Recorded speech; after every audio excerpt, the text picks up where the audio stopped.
So my name's Laura. I'm actually a conservative, and I came here. Ask a question. No, it's a friendly conversation. Because I can't take it from here. If you walk a little closer. Yeah, sure. No problem. I think you said you're conservative. I, the president, I know it. Say, mind at its best is both liberal and conservative. My question is, I'm actually live in Florida, I'm a journalist, and I've been going around covering the various political events. And one thing that is actually very important to the majority of Americans, not just Republicans, is election integrity.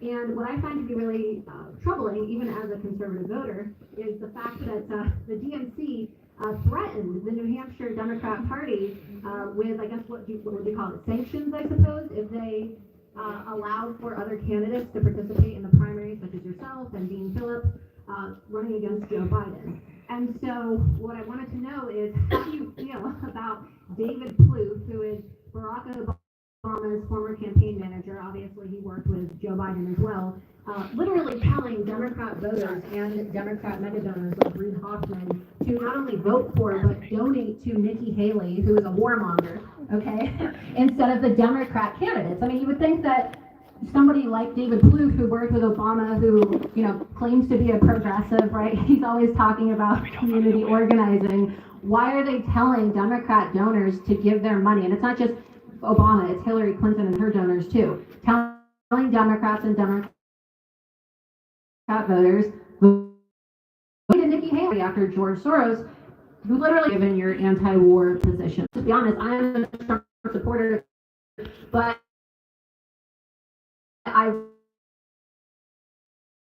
resonate. However, I do think that we need to address this idea that it's the parties that are going to decide who our candidates are, because just like they're not allowing for Democrats to vote for who they want to vote for, whether it be in Florida, where just for the record, I apologize for Ron DeSantis. I do not support our governor. I'm very glad he's out of the race.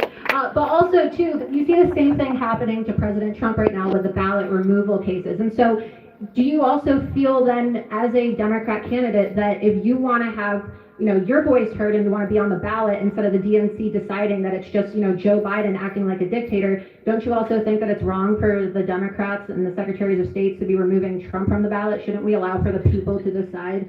Because I personally think that it's wrong. And I just went to Dean Phillips' event to ask him the same question, and he kicked me out. So I came, and I appreciate you answering my question. Even though his signs say everyone's invited, it's a bit hypocritical. First of all, what has happened, speaking as a Democrat, what has happened on our side in Florida, in Tennessee, in North Carolina, in Wisconsin, well, no, it's different here. Like, I'm on the ballot here. Yeah, but they told Nikki Haley, like the DNC. I don't know a pluff letter. There are issues, but it was not the Democrats who kicked Donald Trump off those ballots. That was secretaries of state, that was judges, and let's be very clear. Many Democrats are very aware, probably a lot of people in this room are very aware, it's not good for us when they kick Donald Trump off those ballots, because that makes him more of a martyr in the eyes of many of his supporters. So I don't think the Democrats are looking at this like, oh, if only we could get him off the ballot. We can beat him on the issues. So if you're asking me if I'm worried about political parties making it more difficult for the will of the people to be expressed, absolutely I am. Do you think it should be allowed on the ballot, though? Well, I think that, the legal process is going to play itself out. The question is, the 14th Amendment, someone who is engaged in insurrection. Some people say, well, definitely he's engaged in insurrection. The judges decided that. On the other hand, he hasn't been convicted of that. I know for myself, I prefer to not see him kicked off ballots, because we've seen time and time again, something like that happens, it makes certain people just love him that much more. So no Democrats thinking, oh, if only that could happen. We're not stupid. And then lastly, do you think that Nikki Haley then is going to take votes away from you tomorrow? I don't know. The Democratic Party is now behind Nikki Haley, it seems. No, the Democratic Party is not behind Everybody in the room is like, I would like to see a debate between her and Nikki Haley. It's all her, I think, at this point. Democrats who are planning to vote for Nikki. Don't worry about that. Don't worry. Trust me. Yeah. But on the other hand, on something like that, people vote for support their business. And if I've learned anything from being in the Granite State, is that Granite State is gonna vote for who they want to. The beauty actually of this state is that there's an independent streak here, and, I don't think anybody is gonna do what anyone, the Democratic Party, the Republican Party, David Pluck, or Marianne Williamson tells them to do, nor should they. People should listen in your own hearts, know what everybody stands for, and vote accordingly.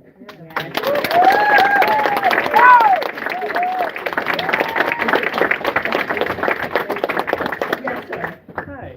You mentioned a little bit sort of about the prison industrial complex. The prison industrial complex. Part of the problem with that is sort of the gap between public defenders and public prosecutors, and that they're being paid the amount of abilities they're being given. That leads to far more plea bargains, far less people ever actually getting to see the inside of the courtroom in a trial. What are sort of your ideas for trying to fix that? Anything you said. You wanna start over? Sorry, I speak a little fast sometimes. So public defenders are paid a lot less than public prosecutors. They're given less funding, and as a result, prosecution is stacked. It has a lot of advantages to it, which then leads to a large number of plea bargains. Even though there is the right to, trial before a jury of your peers, most people never get to be in an actual trial in a real courtroom. What do you think the sort of solution to that is? What would you want to do? Well, first of all, let's point out what we all know, and I'm sure you do as well, that this is worse for people of color than it is for anyone else. Terrible racial injustice at the core of our criminal justice system. A black person in America, for instance, is likely to be sentenced 20% longer for the same crime as a white person. And often, in that population, you will have crimes that are committed by people of financial disadvantage, so they have to be given to the public defender. The public defender has way too many cases and does everything that you just described. I would hope to have an attorney general who would be on it. I would not be appointing an attorney general who was there to help a bunch of white collar people get out of jail free when they had stolen millions and millions of dollars from U.S. taxpayers, while just not caring that some poor person from a neighborhood where they never had any economic or educational opportunities was just thrown in jail on the plea deals, exactly as you say. I think we're living at a point in America where, even in a room like this, where you could even assume everybody here knows what you're talking about. I don't think the problem is that Americans don't realize these things. I think there's a critical mass of people where we do, on both left and right. No conscientious person of decency would not be horrified by the facts behind what you just said. And I want a coalition of conscience. And so, yes, that would have to do with your Justice Department. It would have to do with the social conscience of the Attorney General that I would appoint. And it would also, at a certain point, have to do with funding. And so hope I have a Democratic House and a Democratic Senate who would support that. Because the way they make sure certain forces in this country make sure that things do not get done is they underfund it. Does that make sense? Yeah. But I'm on it, and as president, I would seriously be on it. I hear you. I agree. Can I come up there? I'm not loud. I can hear you. Thank you for that. 30. Thanks. Hello. Oh, I do have to, yeah. Okay. Hi, my name's Summer. My question is, I know the Israel-Hamas conflict is a very yes but situation. I was trying to catch up earlier on basically some of your viewpoints about it by watching some of your videos. And you referred to Hamas as a terrorist organization, which I understand. You understand or do you agree? I'm still researching at the moment. So, I thought it was a lot, but yeah, I thought that. No, I mean that very seriously and with respect. I mean, if you look at what happened on October 7th. yeah, it was not great. I don't agree with it, but that being said, the response that Israel has given, the carpet bombing of hospitals and cutting off major utilities, is that also not considerably an act of terrorism? Is my question. Well, it is an act of war, and I do not agree with that war. I do not agree with and I believe that there needs to be an immediate ceasefire. And I stood for an immediate ceasefire from the moment that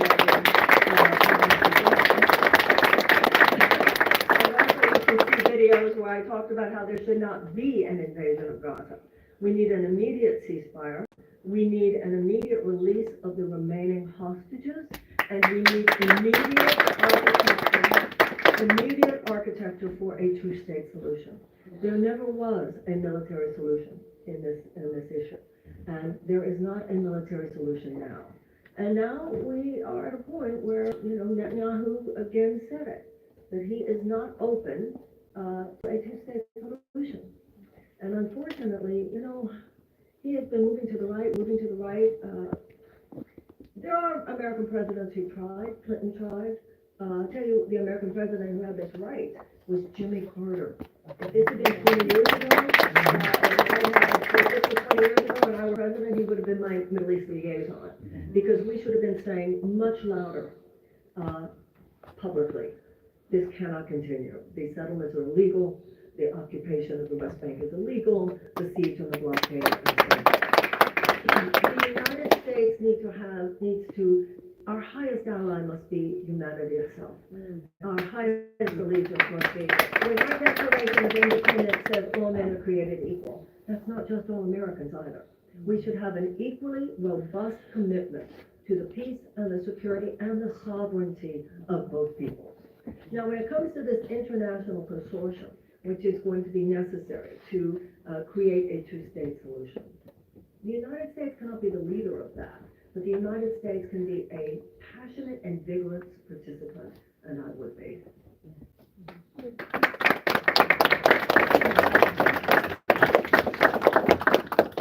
Anybody else? Yes, sir. Hi. Hey again. Good to see you again. I was at your event in Dover not too long ago. And this is a strange question. It's not a gotcha question or anything like that, but it's one that hasn't been asked before. So last event I explained I was a journalist. I got fired for kind of speaking the truth about Scientology. And I ask you this only because you could get this viral moment because it has such a following in the internet.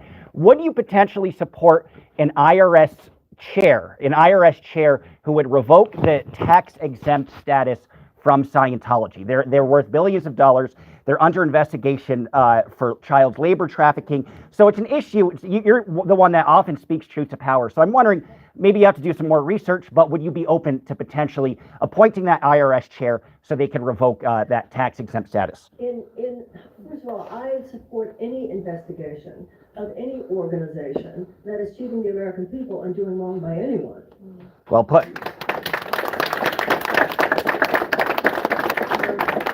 Anyone who has been in the kind of field that I've been in, anyone who's lived in California as I have, is not like, oh, what could you possibly be talking about? Right. So, and I'm sure a lot of people in this room do. Investigation, seems legitimate. Yes. Awesome. Thank you. Got my support. Thank you. Anybody else? Now, I know you have something you want to say. Right. Anybody else in the back there? Yes, ma'am. I have more of a curiosity. I know you talked about creating like another peace academy and like more peace, like different from the military. Could we, instead of creating something completely different, kind of incorporate peace training into the military? That's a good question. So let's talk about that. First of all, I heard already sometimes, there are people within the military who do meditations and things. So there's already, it's Donald Rumsfeld of all people who said we need to learn to wage peace. Let me tell you something. You need some pretty enlightened minds in the U.S. military. Remember, it's the presidents, the commanders-in-chief, who have led us into these horrifying situations like the invasion of Iraq. There was a famous story that went around at the time of the invasion of Iraq about two famous generals, very high position generals, and one goes in. And this was fairly a true story. And one goes into the office of the other general and says, "We're going to invade Iraq." And the other general said to him, "What the hell for?" And the first general said, "Hell about that." So you can't blame the military for what the commanders-in-chief have them do. Now, malfeasance in the military, like malfeasance anywhere else, I'm not. So let me tell you how I see these things. And first of all, running for president, you are running for the role of commander-in-chief. This is a very serious thing. I look at the military the way I look at a surgeon. if you're gonna have surgery, you better believe you wanna have the best surgeon. And the United States should have the best surgeon, and we should have that best surgeon on hand at all times. A reasonable person, however, tries to avoid surgery if at all possible. Okay? So that's the deal. There are already some systems within the military, such as I mentioned, meditation and so forth. What I'm talking about, though, is more established. I'll give you an example. Peace building is an actual thing. It is a set of skills that form a specific expertise, okay? There are 4 factors which, when present, and this could be a corner of an American city, or it could be another place in the world. These 4 factors, when they are present, statistically indicate there will be a higher incidence of peace and a lower incidence of conflict. Those 4 factors are greater economic opportunities for women, greater educational opportunities for children, a reduction of violence against women, and the amelioration of unnecessary human despair. Now, that's a big deal, and I'm going to throw that on the military. Do I feel that the military, like the police, need a lot more training in de-escalation and so forth when necessary? Of course, and that's just an evolving consciousness that's everywhere, including in the military. But you can see from what I just said, why a Department of Peace would be a separate thing. I also want to mention something that really, and by the way, look at what's happening right now. So we have had an $858 billion military budget, and do you know what I saw the other day that they're talking about for next year? 1.5 trillion. Meanwhile, the State Department budget is about 10% of that, and then 10% of that is the USAID, which is our humanitarian aid. I believe that our humanitarian aid does more to create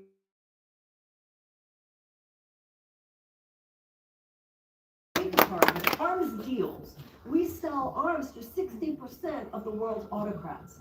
There was a book by a man named Ronan Farrow, right, Neil Farrow's son, and he, in this book, it's called War on Peace, The War on Peace, and there's a visual image that really has stayed with me. He said, if it were 30 years ago and the president was sitting with, in other words, who's got the power here, including the fact that our Secretary of Defense is a former board member at Raytheon. Okay, so you explain to me, if you're the Secretary of Defense is a former board member at Raytheon. Jen, one thank of the things you. that I wonder about on that is, why do we keep Tell me you're so failing bad. every audit of the Pentagon, which, by the way, would occur again in my first week? Now, also, let me tell you something else about him. Lloyd Austin does sound like a nice man, seem like a nice man. This is nothing personal. Until Donald Trump, it was a tradition, it was sacrosanct, that your secretaries of defense were civilians, just like we have it's built into the Constitution that it's a civilian commander-in-chief. Donald Trump broke through that with General Mattis. This was one of the many areas where we assumed, much like with Julian Assange, much like with Cuba, much like with the Iran deal in Iran, we all kind of assumed that Biden would go back to Obama-era policies and instead stayed with Trump-era policies. This is another example. By appointing Lloyd Austin, he appointed a general. Now, what's the difference? With the Trump administration, he kept on his general's uniform. And with the with the Biden administration, in that performative way that corporatist Democrats have, so they assume we're dumb enough that we don't care what's really going on here, right? He made a big deal of taking off his general's uniform, saying, "I'll not be a general anymore," etc. These are the way. This is the creep. You know, the mission creep, the creeping way that military, no different than our police. Police used to be, we used to buy this idea that there were peacekeepers. The militarization of the police, the militarization of our foreign policy. These are the kinds of things I'd be hip to. You need a mother in the White House, and you can take that however you want.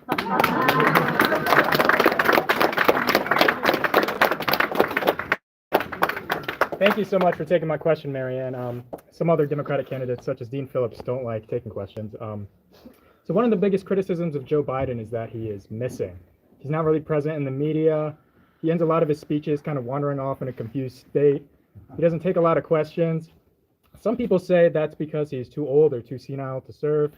or that he has masters, maybe even the military-industrial complex pulling his strings. Do you have any comment on that? Do you think Joe Biden is too old to serve, or do you think he isn't really running the show behind the scenes? Do you think he's not really in charge? You know, that's a very difficult one for me. I want to be ageist. Donald Trump is, what, 2 years younger than him? We've all seen those videos. We've all read those stories. I just feel that this is the kind of thing you can see for yourself. You don't need me to weigh in, you know, because I just feel it's unkind. I feel it's ageist. I'm 71, by the way. So it's not like I'm a... You're sharp, though. Yeah, way sharper than mine. Looks like there's 30-year difference. By the way, speaking of that, I am only running for one term, because I do not think that the baby boomer should be president in 2028. I don't think the baby boomer should be president in 2028, and also, I don't want to be a president who's even thinking for one moment that if I do this, I might not as easily get reelected. I want to come in there and I want to help create a kind of chiropractic adjustment. The U.S. government needs its heart back, and I hope to inspire the people of the United States to get our spine back.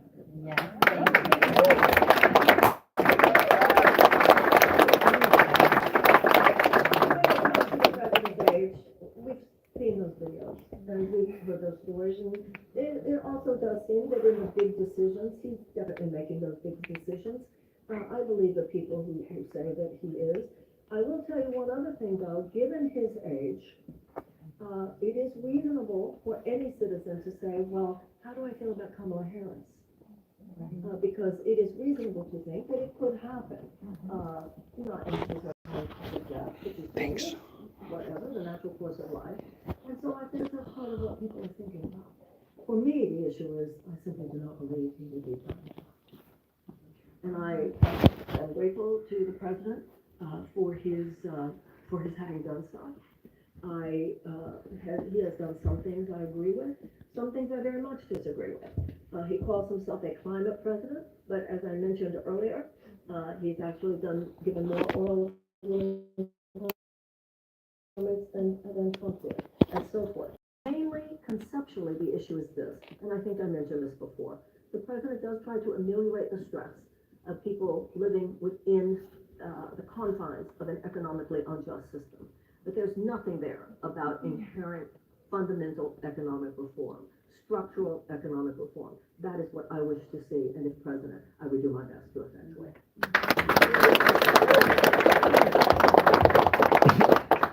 My name's Tony, and my question is, what would you do to support small business owners in the United States? Well, one of the things I want to do to support small business owners is once we have Medicare for all, they don't have to worry about it.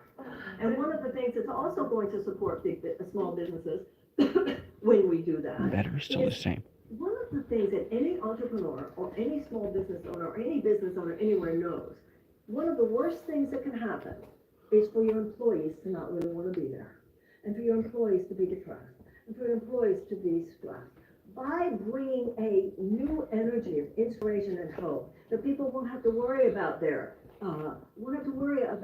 health care anymore, because it's handled. They won't have to worry about their college loan debts anymore. It's handled. They won't have to worry about whether or not they think somebody in Washington is on it, trying to mitigate climate change. We're on it. Once we have paid family leave, so you don't have women going through all of that and all of that angst, and for men as well, in terms of leaving the baby. Once you have more employees who aren't living in their cars, once you have more employees who are not economically, chronically distressed all the time, afraid of what would happen if one paycheck didn't come.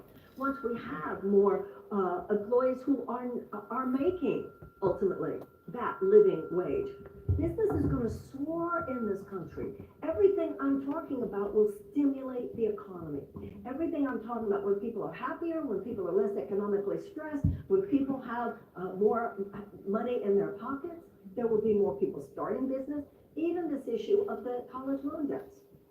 These young people and older people who are carrying these debts would love nothing more than to have $2,500 that they could spend on starting the website and getting things all set up. And one man actually had the audacity of saying to me, he said, Marianne, the problem with these young people today, they don't respect capitalism.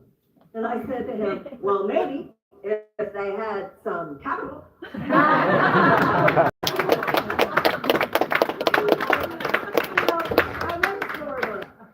read a book once, a really good book called The Gardens of Democracy. And it was analogizing what has happened to our economy with the concentration of wealth in the hands of a very few, with what would happen if all the blood in the body went to one arm. Blood has to circulate. Wealth and wealth creation opportunity has to circulate. We've created a situation in which only the advantaged, economically advantaged, have easy access to healthcare. Only the economically advantaged have easy access to higher education. You know, if you're living in the top 20% of earners in this country, the economy is doing well. We celebrate that. I celebrate that some people can make a lot of money in this country. If it's righteous profit, that is to be celebrated. The problem is, far too many people will never get a chance. They'll never get a shot at the game. And the thriving middle class, like I said earlier, you can't have a thriving democracy without it. So my bottom line question to you is the stress of the small business owner is a symptom and not a cause. So as the kinds of things that I'm talking about become effectuated, there will be so much less stress. There will be people working for you who really want to be there.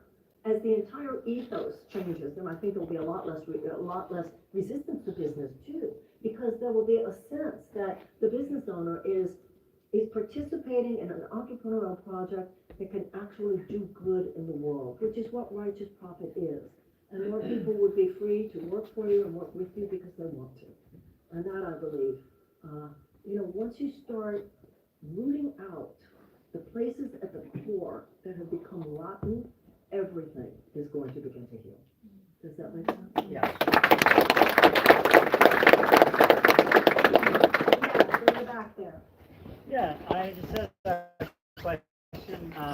You want to alleviate the prison system in this country, and I'm wondering, as president, would you look into the cases of the J6ers that just trespassed and were nonviolent?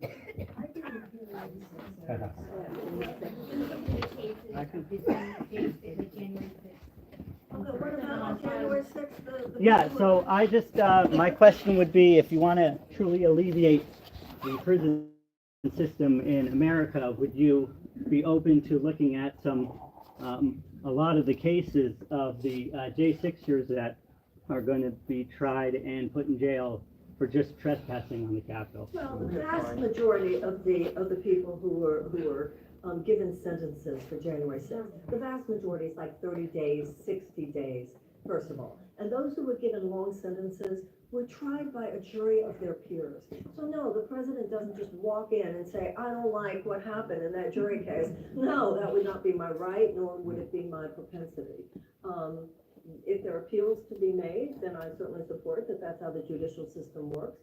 Some of them did get long sentences, a few of them, not many of them, a few of them.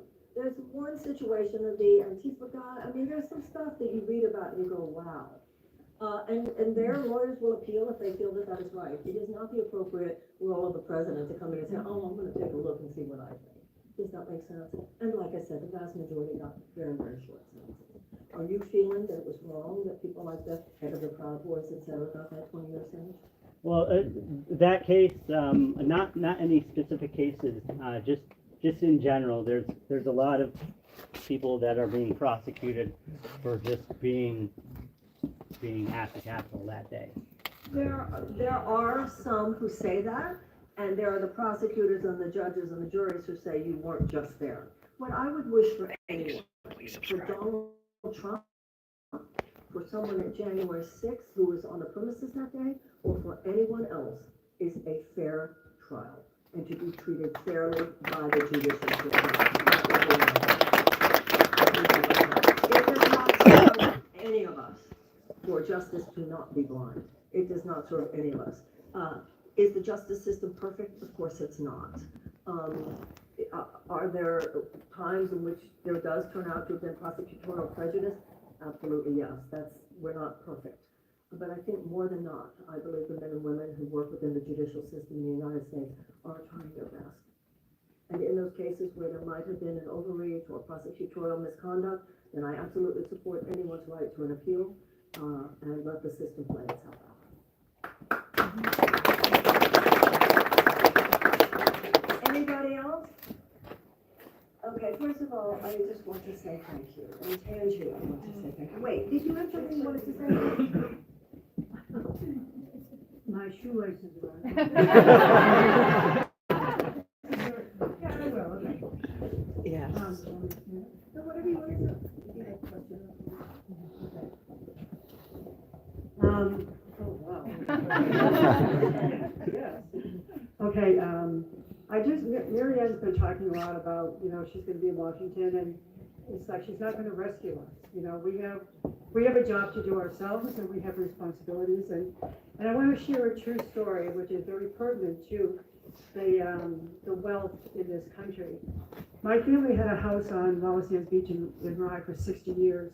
In 1985, they raised the taxes so high that these summer homes, that's what all they were, they had to be sold off because people couldn't afford it.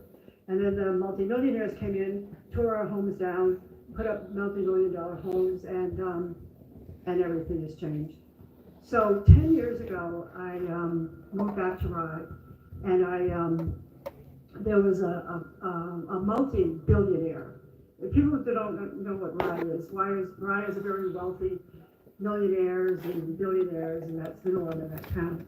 It's a seacoast town. So what happened was this billionaire wanted to tear down these cabins that had been in business for 75 years. So the people who couldn't afford a home on the beach, they would year after year rent the house, make it their own little cabin, like their summer home. And so 8 of us at a grassroots, this is the truth. And I'm saying this because I want to help to inspire all of you who say it's too big, there's nothing we can do, there's whatever. So this true story is that 8 of us decided that we didn't want this to happen. So, and there wasn't a lawyer. It was just regular Rye people, wealthy people. And so in the 3rd year, we decided to do it, like I said, at a grassroots level. So we had petitions, and we call it the town dump. And it was just funny that the involved people are, let's go to the dump. I mean, it's their social place, but serious. So anyways, so we did all this, and so I'm a documentary filmmaker, and I decided to tell the story and make a little movie about, is this the legacy you want to leave behind? Because this person wanted to put a beach and swim club exclusively only for his country club members. And this was not going to be okay, tearing down these places. So what happened was I made the movie and told the story. And so when they finally came down to the final day of what the decisions they were going to make, in terms of letting this project go through, it was denied. And it's like 8 people, 5,000, in one of the wealthiest, prominent towns, and we did it. Were we shocked or you bet? It's like, but I like to share the story because when people say it can't be done, I'm saying yes, it can. You just have to want to say, I don't want to do this anymore. I'm taking my power back, and I don't want to see where this country's going. And I want my children and my grandchildren to grow up in this kind of environment. So, thank you.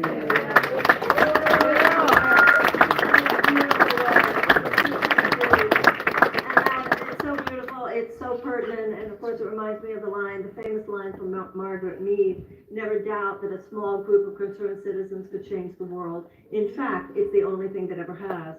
Also, some of you might not know, because I've met quite a few people in New Hampshire who did not know. Among white people, the early abolitionist movement was started in great part by the early evangelical churches in New Hampshire. So New Hampshire has really quite a history here. And I just want to say, because this is it, this is my last public talk. I want to Build my way up. in this campaign. And I'm so comfortable with what I'm doing that I can continue. That is my heart. I'm very, very grateful. I'm very grateful to the people of New Hampshire. Tangi, I don't know where you are, but thank you so, so much for letting us be here. I think it's so beautiful that we're at a place called Heart Song. I think it's so beautiful. Look at this with the butterflies on the ceiling, with the, you know, with the wind chimes, with the whole thing. Truly, this is, has been very meaningful for me to participate in this. Things are wrong. There is no doubt about it. And we've discussed a lot of things that are wrong tonight. But there in every single area, it could be our food, it could be our farming, it could be healing, every area, restorative justice, everything. We already have the geniuses, we have the best practice, what to do. The problem is that people with solutions don't have the solutions because the real solutions do not contribute to those corporate profits that matter so much to their donors. If you want a visual image of what a Williamson presidency would be, see me opening up all the doors and all the windows in the Oval Office, looking out there, finding all of the true problem solvers in this country in every single area and putting out the word, come on in guys, we had this place for 4 years. Let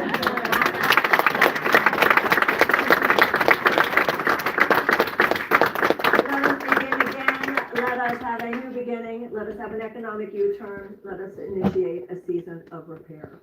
Once again, thank you. Thank you, Jonah Wheeler, for all you have done to be helpful here. Thank you, Linda Bauer, State Director in New Hampshire. Thank you for the extraordinary volunteers, old friends as well as new friends that I see and that I see here tonight. To those of you I already knew, so lovely to be here tonight.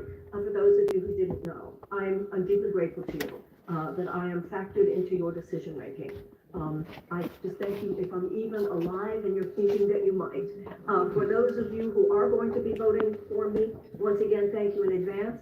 And if you would talk to Wendy, if you go to the table, even at this night, take a hat, take a button, take a t-shirt, wear it tomorrow. We could really use your help at the polls tomorrow. Oddly enough, believe it or not, they say some people haven't decided till they actually get there. So we're going to be out there. It's going to be cold. Put on your mittens, put on your hat, put on your coat. We'd love to have you help us hold up the signs. Take yard signs with you tonight. Just somebody's going to pass by and see it. Thank you, Lauren. Thank you to all of you. And God bless you. And, bring it home. You're going to win.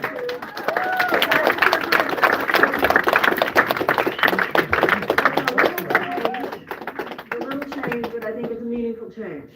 And I won't say it publicly again, but you'll know because I told you, because you'll notice it. You know how every American president always ends their talks, perhaps God bless you, but definitely God bless America. I will say, God bless you, God bless America, and God bless this world. Thank you. Woo! Yeah, also covered Gene. Thank you guys for watching. We'll do some interviews and have a video up by late tonight. Big day.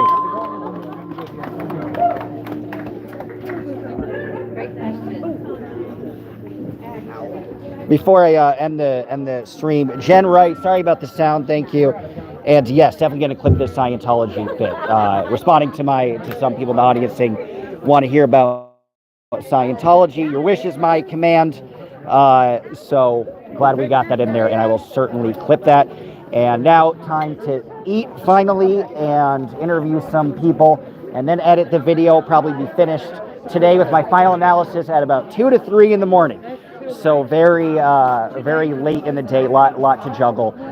2 events today, so a lot to cut. And yeah, thank you guys for watching. I appreciate it. Tomorrow we'll start coverage probably around 4 o'clock. Going to try to aim to go to at least 3 election night parties. He's going to aim for Trump, going to aim for Dean Phillips and Marianne. But I think if you're still watching this